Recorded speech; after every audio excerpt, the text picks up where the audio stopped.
आज का हमारा टॉपिक है इंडस्ट्रियल हेल्थ एंड हैजर्ड्स। अगर आप अपने सिलेबस में भी देखो, कुछ इंडस्ट्रियल हेल्थ एंड हैजर्ड्स आपके यूनिट 1 में है एंड कुछ industrial health and hazards unit 2 में है। तो यूनिट 2 बेसिकली आपका सबसे ज्यादा इंडस्ट्रियल हैजर्ड्स में ही है, इम्पोर्टेंट है, क्योंकि इसमें ज्यादातर हम लोग पर्सनल प्रोटेक्टिव इक्विपमेंट की बात करते हैं। अब इंडस्ट्रियल हेल्थ की बात करूं, इंडस्ट्रियल हेल्थ को ही हम ऑक्यूपेशनल हेल्थ भी बोलते हैं। तो बेसिकली इंडस्ट्रियल हेल्थ मतलब इंडस्ट्रीज के अंदर जो लोग वर्कर्स हैं उनकी हेल्थ एंड सेफ्टी के बारे में जो हम बात करते हैं, that is industrial health. The same is refer to as occupational health. जब हम किसी ऑक्यूपेशन में इन्वॉल्व है, उस ऑक्यूपेशन के पे हमारी हेल्थ एंड सेफ्टी की जो बात आती है, that is occupational health. Now this can be any kind of thing. अगर कोई फार्मास्यूटिकल कंपनी में काम करता है तो वहां पे उसकी health and safety chemical hazard से कितनी ज्यादा है।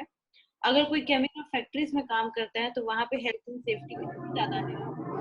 कोई फिजिकल वर्क करता है, जैसे कि कोई स्पोर्ट्स पर्सन है, तो उसकी हेल्थ एंड सेफ्टी के लिए वो कितनी चीजें इस्तेमाल करते हैं।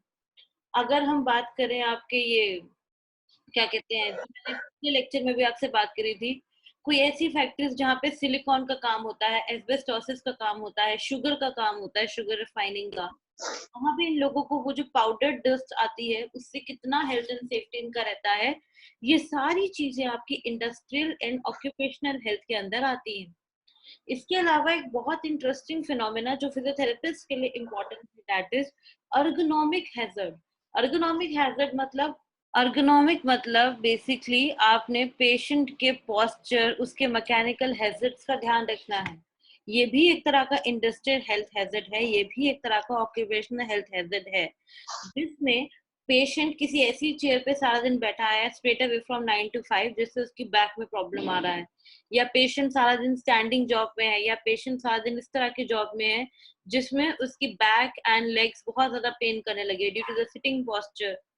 ये सारी चीजें ergonomic हेल्थ हैजर्ड्स में आती है। Then there is some person जिसका हेवी वेट लिफ्टिंग का काम है, तो वो हेवी वेट लिफ्ट करते हुए अपने स्पाइन के पोस्चर को ढंग से नहीं रख रहा, again that is one of a health hazard.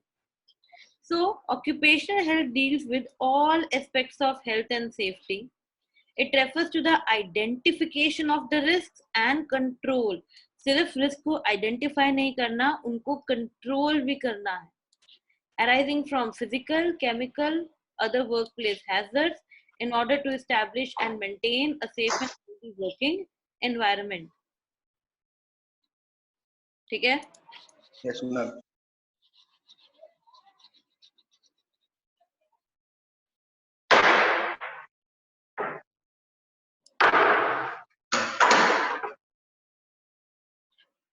So ये वही इसके different types है. There can be some chemical hazard, this can be some biological hazard, जैसे कि गैस लीकेज हो गया, एंड कोई बायोलॉजिकल वेस्ट है जैसे हॉस्पिटल्स में, उससे किसी को प्रॉब्लम आ गया. This can be some psychosocial hazard, job working hours इतने ज्यादा हैं, बीच में कोई जिसकी वजह से साइको सोशल कैपेबिलिटी के ऊपर इफेक्ट आ रहा है. Physical hazards. अब आपके हैजर्ड्स के बेसिकली 2 टाइप्स हैं. एक है आपका एक्यूट हैजर्ड, एक है आपका क्रॉनिक हैजर्ड. एक्यूट मतलब ऑब्वियस एंड इमीडिएट इम्पैक्ट होता है. लाइक एक पर्सन एक स्लिपरी फ्लोर के ऊपर एकदम से गिर गया, that is acute hazard. Patient किसी कंस्ट्रक्शन साइट पे इन्वॉल्व था, एकदम से उसके ऊपर दीवार गिर गई, छत गिर गई, that is a acute hazard. Chronic hazard मतलब ऐसा जिसका एक हिडन इम्पैक्ट होता है. रोज वर्क प्लेस पे सिलिकॉन को एक्सपोज हो रहा है, eventually it leads to silicosis. वो रोज अपने वर्क प्लेस पे शुगर का जो होता है उसको एक्सपोज हो रहा है, जिसकी वजह से उसको प्रॉब्लम्स आ रही है, रेस्पिरेटरी प्रॉब्लम्स आ रही हैं. तो दैट इज क्रॉनिक हैजर्ड, जो धीरे धीरे इवॉल्व होता है, ज्यादा एक्सपोजर की वजह से इवॉल्व होता है, एंड उसका इम्पैक्ट भी लॉन्ग टर्म होता है. एक्यूट हैजर्ड मतलब एकदम से इमीडिएटली कुछ हुआ जिसकी वजह से वहां पे जो वर्कर था उसको कुछ प्रॉब्लम आया, जैसे कि पेशेंट का स्लिप हो जाना, पेशेंट के ऊपर छत गिर जाना. So these are the two basic categories of hazard, acute and chronic.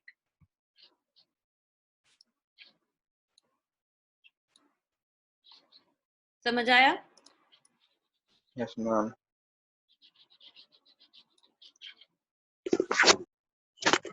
Now if we talk about the hazards, all the hazards fall in one of these 6 groups. मैं ये notes आपके साथ share करने वाली हूँ, तो ये सारा आपको मिलेगा. Physical, जैसे कि स्लिपरी फ्लोर है, किसी ऑब्जेक्ट से गिर गया, उसके ऊपर कुछ गिर गया, मशीनरी के अंदर हाथ आ गया, फायर पकड़ गया. These are the physical hazards and immediate ones. Chemical, gas leakage हो गया, रोज डस्ट फ्यूम्स एंड वेपर्स या किसी लिक्विड को, केमिकल लिक्विड को एक्सपोज हो रहा है, केमिकल. अर्गोनॉमिक, इक्विपमेंट का पुअर डिजाइन है, उसका वर्क स्टेशन यानी कि उसकी टेबल, उसका चेयर, उसका पीसी, ये सब प्रॉपर लेवल्स पे नहीं है, उसको बार बार झुक के बैठना पड़ता है. मैनुअल हैंडलिंग ज्यादा है, रिपीटेटिव मूवमेंट ज्यादा है. अब जैसे जो लोग ड्रिल करने वाले होते हैं, उनकी ड्रिल करने वाली मशीन इतनी हैवी होती है जिसकी वजह से उन्हें टेनिस एल्बो होता है. बेसिकली जब वो उसी हैंड से ड्रिल करेगा, उस ड्रिल की वजह से वो वाइब्रेशन उसके अपर लिम्ब में ट्रांसफर होगी, जिसकी वजह से उसको एल्बो में प्रॉब्लम्स आएगी. एंड देन आपने ऑर्थोपेडिशियंस को देखा होगा, उनके कितने हैवी हैवी इक्विपमेंट होते हैं जो वो बोन्स को ऑपरेट करने के लिए यूज करते हैं. अब उसमें क्या होता है, उन लोगों को टेनिस एल्बो का बहुत ज्यादा प्रॉब्लम होता है, क्योंकि जब वो लोग अपने ये बोन्स में ड्रिलिंग कर रहे होते हैं, बोन्स को कट कर रहे होते हैं, जॉइंट रिप्लेस कर रहे होते हैं, इतना ज्यादा उनका अपर लिम्ब का यूज होता है, इतना ज्यादा रिस्ट का यूज होता है, जिसकी वजह से उनको टेनिस एल्बो जैसी प्रॉब्लम स्टार्ट हो जाती हैं. So all these are ergonomic hazards. And then radiations, कोई माइक्रोवेव्स के साथ काम कर रहा है, हमारे पास माइक्रोवेव डायथर्मी है, उसको आप ज्यादा यूज करोगे, इंफ्रारेड को ज्यादा यूज करोगे, it can cause a hazard to you. Then ultraviolet है, लेजर्स हैं, एक्सरेज है, गामा रेज है, ये वाला तो हम लोगों के लिए. एंड जो आपके ये एक्सरेज वगैरह करने में लोग इन्वॉल्व होते हैं, द रेडियोलॉजिकल पीपल, उन लोगों के लिए रेडिएशन वाला हैजर्ड बहुत ज्यादा कॉमन है. And then psychological, proper shifts में वर्क नहीं मिल रहा है, 36 घंटे 48 घंटे काम करवाई जा रहे हैं, no proper break in between, proper वहां पे कोई हरासमेंट हो रहा है या किसी को डिस्क्रिमिनेशन होता है on the basis of their caste और देयर बर्थ प्लेस, कोई डेंजर का थ्रेट है, एंड कांस्टेंट स्ट्रेस है, नॉइस है. जैसे कि अब आप लोग हो क्लास में, सारा दिन आप नॉइस करते रहते हो, स्ट्रेस करते रहते हो, हमारा सिटिंग वही है. So that is basically a psychological hazard for us. Are you there friends? Yes, ma'am. उसके बाद बायोलॉजिकल है. बायोलॉजिकल जैसे कि आपको, जैसे अब ये वुहान था, वुहान में लेबोरेटरी में लोग काम कर रहे थे, तो जो लोग वहां उस लेबोरेटरी में काम कर रहे थे जहाँ पे बैट्स के ऊपर रिसर्च होता था, उनको बायोलॉजिकल हैजर्ड था. They were the ones who were first infected with corona virus, ऐसा एक थ्योरी कहती है. तो basically according to that theory, that was a biological hazard. कोई बैक्टीरिया, वायरस, फंजाई, पैरासाइट्स, इनके ऊपर काम किया जा रहा है, एंड काम करने वाले लोग इन्फेक्ट हो गए हैं बिकॉज उनके पास प्रॉपर पीपीईज नहीं है. Clear? So these are the various Yes, kind ma'am. Of things. आपको जब पेपर में आएगा, आपने इन्हीं 6 को अच्छे से एक्सप्लेन करना है. ये आपके पास एक तरह का नोट्स है, you have to explain these things.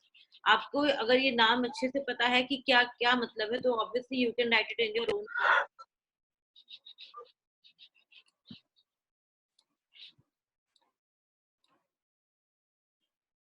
सो अब अगर हैजर्ड्स के टाइप्स की मैं बात करूं, सबसे पहले आपका हैजर्ड है एयर हैजर्ड.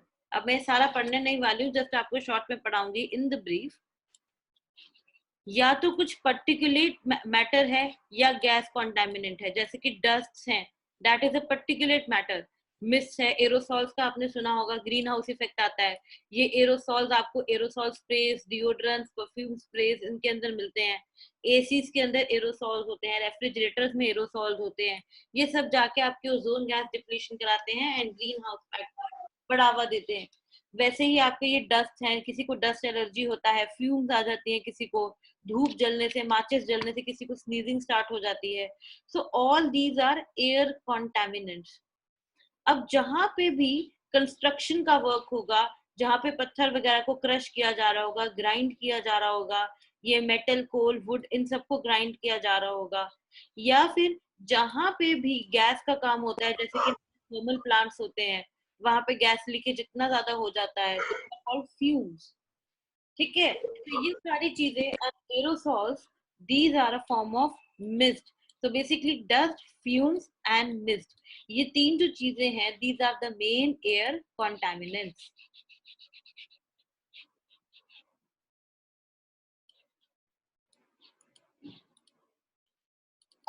देन आपके केमिकल हैजर्ड्स में अगेन सॉलिड्स, लिक्विड्स, गैसेस, कई तरह के केमिकल्स होते हैं। अब ये केमिकल्स आइदर वो पेशेंट ब्रीथ कर रहा है ड्यूरिंग वर्किंग, मान लो कोई किसी केमिकल लेबोरेटरी के अंदर कोई एक्सपेरिमेंट कर रहा है एंड उसमें से एकदम एक पॉइजनस गैस उठी एंड वो पेशेंट ने इनहेल कर ली, या फिर वो किसी केमिकल के ऊपर काम कर रहा है एंड वो केमिकल उसकी स्किन के साथ डायरेक्ट कांटेक्ट हो गया, एब्जॉर्ब हो गया, स्किन डिजीज हो गया, या फिर गलती से वो केमिकल उसके खाने पीने की किसी चीज में मिल गया एंड उसने वो चीज इंजेस्ट कर लिया। So these are the various kinds जिससे केमिकल हैजर्ड्स के बहुत ज्यादा प्रॉब्लम्स होते हैं। अब इसके लिए एक इंफॉर्मेशन शीट होती है जिसको कहते हैं material safety data sheet. Material safety data sheet हर फैक्ट्री से भरवाई जाती है। Every factory and all the workers inside the factory are required to fill up this material safety data sheet. इस शीट में एक समरी होती है important health, safety and toxicological information के बारे में। मतलब जिसके ऊपर वो वर्क कर रहे हैं केमिकल के ऊपर, वो केमिकल कितना टॉक्सिक है, उस केमिकल की वजह से क्या उनके अंदर कोई हेल्थ सिम्टम्स डेवलप हुए हैं एंड वो अपनी सेफ्टी के लिए क्या यूज करते हैं। इन तीनों चीजों से रिलेटेड क्वेश्चंस इस सेफ्टी डेटा शीट में होते हैं। This is a form of assessment कि वहां पे अगर ऐसा प्रॉब्लम है तो हम क्या मेजर्स इंट्रोड्यूस करा सकते हैं to prevent any kind of chemical hazard. So material safety data sheet is very important.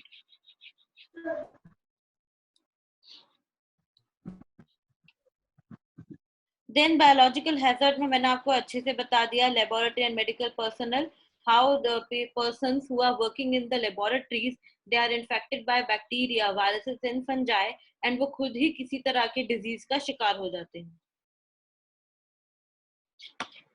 Physical hazards, I told you, अगर आप किसी जगह पे है जहाँ पे बहुत ज्यादा नॉइस है, अभी हम अपने घर में रहते हैं, अगर हमारे साथ वाले घर में भी ड्रिल मशीन का काम होना शुरू हो जाए सारा दिन, या कंस्ट्रक्शन वर्क स्टार्ट हो जाए, तो वो हम लोगों को बहुत ज्यादा दिक्कत देना शुरू करता है। ठीक है, सो ये सारी चीजें आती हैं फिजिकल हैजर्ड्स में। किसी तरह की इलेक्ट्रोमैग्नेटिक रेडिएशन से आपको प्रॉब्लम हो रहा है, जो कि हम अपने इक्विपमेंट्स में यूज करते हैं, द इलेक्ट्रोमैग्नेटिक रेडिएशन। किसी तरह की एक्सेसिव नॉइज से आपको प्रॉब्लम आ रहा है, किसी तरह की वाइब्रेशन से आपको प्रॉब्लम आ रहा है, टेम्परेचर बहुत ज्यादा हाई टेम्परेचर है तो उससे आपको प्रॉब्लम आ रहा है, जैसे कि हमारी बिल्कुल hazard. And then lastly comes the ergonomic hazard. And ergonomic hazard comes from specialised task. कोई बार बार आप एक ही टास्क का रिपीटेशन करे जा रहे हो, कोई ड्रिल कर रहा है तो वो ड्रिल ही ड्रिल कर रहा है। ठीक है, कोई ड्रिल कर रहा है तो वो ड्रिल ही करता जा रहा है। ऑर्थोपेडिशियन है तो वो बड़े बड़े इक्विपमेंट से रोज हैंडल करता है for the surgery.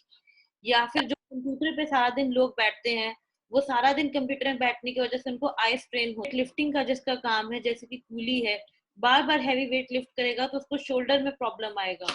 So all these kind of job जिसमें sorting, assembling, data entry, computer या नॉइस का कुछ काम होता है, उसकी वजह से हैंड एंड आर्म्स के टेंडन शीट्स भी इन्फ्लेम होने लगते हैं, जैसे कि carpal tunnel syndrome is one of an ergonomic hazard for such people.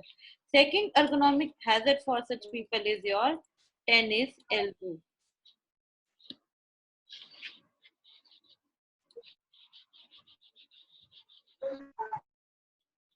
तो हैजर्ड्स आपको अच्छे से समझ आ गया? आ गया? Yes, ma'am.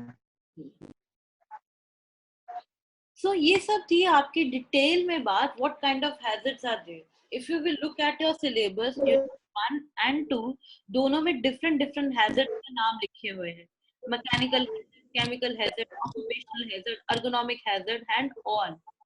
ये सारे जो हैजर्ड्स आपके नाम लिखे हैं उसमें आपको यही चीजें एक्सप्लेन करनी है, जो आपको मेरे पीपीटी में भी मिल जाएगा। You won't get all this any kind of book actually. ये किसी बुक में आपको इतने अच्छे से नहीं मिलेगा, जो भी आपके पास बुक्स हैं। तो ये PPT will be enough. So अब अगर हम बात करें आपकी what measures we should take, ठीक है, इतना हमने पढ़ लिया कि इतने सारे आपके हैजर्ड हैं। अब इन हैजर्ड्स को ठीक करने के लिए what measures we should take? So basically the science, the branch which deals with this is called industrial hygiene. Industrial hygiene means, now just look at it carefully, anticipation. Anticipation means assessment. आपने work place hazard को assess किया, type में classify कर दिया किस type का hazard है। Recognition, you recognise what kind of hazard is there and क्या किस वजह से आ रहा होगा। Preventive measures which can be taken for this kind of hazard and control of these measures. So basically you just see कि हाँ इस place में वर्क प्लेस हैजर्ड है, रिकॉग्नाइज किया क्यों है, इवेल्युएट किया किस तरह का है, क्या क्या प्रिवेंटिव मेजर्स लिए जा सकते हैं एंड वहां के लोगों को उसको कैसे कंट्रोल करना है वो आपने बताया, एंड जो भी उनकी सिकनेस डेवलप हुई है उनके लिए ट्रीटमेंट देना। All this comes under the industrial hygiene, ठीक है। सो नाउ इंडस्ट्रियल हाइजीन की अगर आगे हम बात करें, ये वही सेम चीज है। So basically spot those conditions and help eliminate और control them through appropriate measures. Now सबसे पहले the essential first step is work site analysis. Now, work analysis means you have to determine what kind of job the people are doing in that workplace. ज़्यादा lifting का काम कर रहे हैं, chemical exposure का काम कर रहे हैं, what kind of work they are doing, and work station किस तरह का है, वर्क स्टेशन में कैसी फैसिलिटीज हैं, आपने कितना एक्सपोजर वहां के लोगों को हो रहा है वो एनालाइज करना है, क्या क्या प्रॉब्लम्स वहां के लोगों को आ रही है, क्या क्या रिस्क फैक्टर्स वहां पे है वो आपने एनालाइज करना है। So basically inspecting the things over there, researching about the possible causes and analyzing what kind of problems are there, this is called work site analysis, ठीक है। तो ये आपका सबसे foremost step है।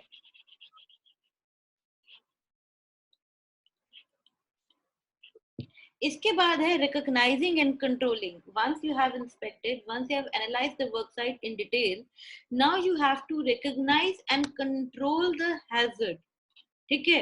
आप कौन कौन से वहां पे इंजीनियरिंग मेजर्स डाल सकते हैं। इंजीनियरिंग मेजर्स मतलब अगर किसी को लॉन्ग टाइम कंप्यूटर पे बैठना है, उसको झुक के बैठना पड़ रहा है, तो यहाँ पे इंजीनियरिंग मेजर का मतलब होगा उसके कंप्यूटर का लेवल ठीक करना, ठीक है। देन सेकंड इज अगर किसी को हैवी वेट लिफ्ट करना है, वहां पे इंजीनियरिंग का मतलब होगा उसके पोस्चर को ठीक करना। अगर किसी को केमिकल्स से सारा दिन काम करना है, वहां पे इंजीनियरिंग मेजर होगा केमिकल्स की स्टोरेज के लिए एक अच्छी तरह की चीज बनाना, ठीक है। So all these are engineering measures. Then work practice, क्या क्या चीजें आपको उनके वर्क प्रैक्टिस में चेंज करनी है, एंड एडमिनिस्ट्रेटिव कंट्रोल्स, ये सब मेजर्स को इम्प्लीमेंट करने के लिए वहां की जो एडमिनिस्ट्रेशन है, वहां की जो मैनेजमेंट है, उसको क्या काम करना पड़ेगा। That also comes in recognising and controlling hazards. अब अगर मैं टाइप्स ऑफ डिजीजेस की बात करूं जो सबसे कॉमन है जिसके बारे में आप बात कर सकते हो, वन इज फॉस्फोरस पॉइजनिंग। अब फॉस्फोरस पॉइजनिंग मतलब येलो फॉस्फोरस है, दैट इज रियली पॉइजनस। अब ये येलो फॉस्फोरस कहाँ यूज होता है? एक्सप्लोजिव्स में। जो आपकी पटाखों की दुकान होती है, द क्रैकर्स फैक्ट्री, उसके अंदर आपका येलो फॉस्फोरस यूज होता है। अब ये बॉडी में फ्यूम्स के फॉर्म में जाता है। जब वो एक्सप्लोजिव को प्रिपेयर कर रहे होते हैं उस टाइम पे कुछ फ्यूम्स डेवलप हो रहे हैं, that fumes goes into the bodies of the workers and this fumes worker की बोन्स एंड जॉ को डिस्ट्रक्ट कर देते हैं, जिसकी वजह से पेशेंट को फर्स्ट सिम्टम्स आता है। The foremost symptom is toothache and pain in jaw. Second जो सिम्टम आएगा दैट इज बोन पेन। अब बोन पेन मतलब पूरी बॉडी के बोन्स में पेन हो रहा होगा, तो पेशेंट को सारा टाइम पूरी बॉडी में पेन आएगा एंड फैटिग का प्रॉब्लम रहेगा। So this is phosphorus poisoning. Second आपका जो इम्पोर्टेंट आपका इसमें आता है that is bagassosis. The word is bagassosis. Bagasse का मतलब होता है शुगर केन डस्ट। जो लोग शुगर की रिफाइनिंग फैक्ट्री में काम कर रहे होते हैं या शुगर केन रिफाइन फैक्ट्री में काम कर रहे होते हैं, वो लोग उसकी डस्ट को, जो आपने देखा होगा शुगर केन में व्हाइट कलर की डस्ट होती है, these people they inhale that dust, these dust affects their lungs, जिसकी वजह से उनको breathlessness, cough, हेमोप्टाइसिस मतलब blood in the vomit, haemoptysis and slight fever का प्रॉब्लम आता है. So basically breathlessness, cough, blood in the cough and slight fever. Preventive measures क्या हो सकते हैं? Quite obvious, dust control. जहां पे भी ज्यादा डस्ट का प्रॉब्लम आता है वहां पे वर्कर्स को ज्यादा ना भेजना, मशीनरी वर्क कराना, and personal protective equipment, mask पहनना, आईज को कवर करना, and periodic medical examination of such kind of workers who are working over there. Then आता है आपका किसन डिजीज. अब caisson disease is basically workers who work in harbour construction, जो building की construction, tunnels की construction, mining, इन सब में काम करते हैं. वहां पे जो डिजीज होती है again that causes respiratory symptoms. Then is बायसियोनोसिस.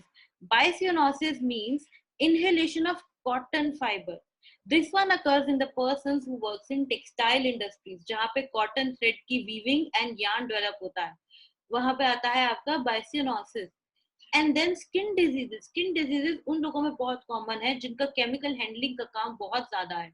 ये केमिकल्स उनकी स्किन पे रब करते हैं and they cause certain kind of skin diseases. कुछ केमिकल्स बहुत ज्यादा एसिडिक हो सकते हैं, कुछ केमिकल बहुत ज्यादा बेसिक हो सकते हैं. In both the cases they are going to irritate the skin and cause disease. So protection कैसे? Preventive measures and curative measures. Preventive, you have to prevent this disease. Curative, obviously cure the disease because you are one of the healthcare workers. Preventive measures में employment से पहले medical checkup is really important. अभी आपने किसी hospital में काम करना start नहीं किया है, बट मैं आपको बताती हूँ, आप किसी भी बड़े हॉस्पिटल में जाओ, आप चाहे गवर्नमेंट में जाओ चाहे प्राइवेट हॉस्पिटल में जॉब करना स्टार्ट करो, before joining the hospital they are going to do your medical. Specially आपको आईसीयू में अपॉइंट करने से पहले they are going to conduct a full body medical checkup of yours, ताकि ऐसा ना हो कि आप में किसी तरह का कोई कम्युनिकेबल डिजीज हो जो आप आईसीयू के पेशेंट्स को दे दो. Then second is periodic medical examination. बार बार मेडिकल चेकअप होना जरूरी है. Again I give you our field example. हम लोग जो में काम करते हैं, एवरी 2 to 3 मंथ्स के बाद हमारा full body routine medical checkup conduct कराया जाता है, ये देखने के लिए कि हम किसी डिजीज से इन्फेक्ट तो नहीं हो गए हैं. Now the same things goes for the doctors who are working with corona virus patients. उनको भी प्रॉपरली रोज स्कैनिंग किया जाता है एंड पीरियोडिक स्कैनिंग किया जाता है कि कहीं वो कोरोना वायरस से इन्फेक्ट तो नहीं हो रहे. देन जो भी हेल्थ हैजर्ड्स कॉज कर रही हैं चीजें, उनको रिमूव करना. केमिकल हैंडलिंग है तो उसको ठीक से करना. अर्गोनॉमिक प्रॉब्लम्स आ रही है तो अर्गोनॉमिकली ठीक करना. जैसे किसी को कंप्यूटर डेस्क पे प्रॉब्लम आ रही है तो कंप्यूटर डेस्क के सेटअप को ठीक करना. केमिकल हैंडलिंग के लिए प्रॉपर इक्विपमेंट्स उनको अवेलेबल करवाना, एंड सो ऑन.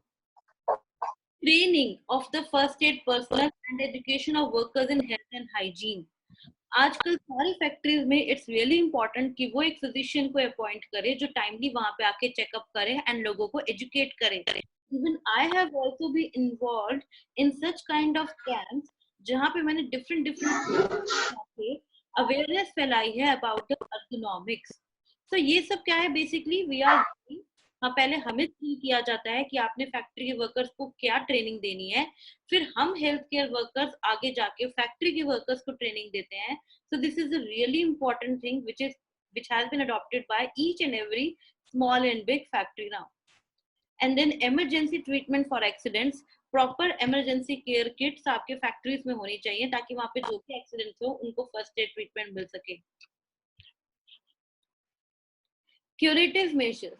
एक बार अगर कोई वर्कर इलनेस से सफर करता है, तो हमारी गवर्नमेंट ने सर्टेन काइंड ऑफ लॉज बनाए हैं that if a worker is suffering from a disease, acute या क्रॉनिक हैजर्ड है, जो भी हैजर्ड है, अगर उसको वर्क प्लेस पे वो चीज हुई है तो उसका सारा ट्रीटमेंट का खर्चा will be reimbursed by the factory owner. ठीक है. सो ये होते हैं लेबर लॉ.